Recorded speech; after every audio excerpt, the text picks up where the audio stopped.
معززو ملګري د خواهش لري، تمنا لري چې نن د ختم نبوت باره کې خبره وکړله شي او ختم نبوت تعریف دې موږ وکړلی شي. معززو ختم نبوت یو آسان تعریف لري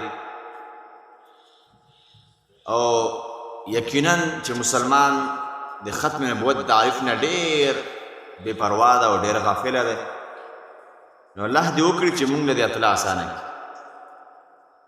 معززو ختم نبوت دا ویلی شي چې د حضرت محمد صلی الله علیه وسلم نه بعد بل نبی نشي. دا د ختم نبوت تعریف دی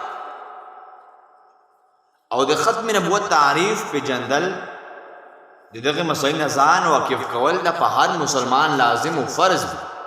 هر مسلمان نشي کېدی چې هغه د خپل پیغمبر تاریخ نه معلوم، هغه د ختم نبوت مسله نه معلومات، دا خو مسلمان نشي کېدی. نو معززو جناب رسول الله فرمایي خپله انا خاتم النبیین لا نبی بعد، زه آخري نبی یم او د ما نه بعد بل نبی نشته. الله قرآن کې هم فرمایي ما کان محمد نبا احد من رجالکم ولکن رسول الله وخاتم النبیین. الله دغه آیات په آخري جمله کې فرمایي چې دغه محمد علیه الصلاة والسلام مبارک دا د الله رسول دی او آخري نبی دی. رسول الله مبارک د خپل ځان تشبیه د یو آبادۍ سره ورکړي دی. فرمایي و چې لکه څنګه یو آبادي شروع او په دغه آبادۍ په آخري سر کې یعنی په انتها کې د یو ډکرې کموالی راشي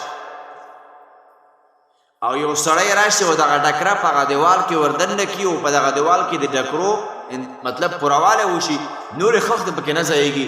د ما مثال داسې دی، یعنی نبوت دروازه په رسول الله مبارک باندې دغه شی بنده شوې.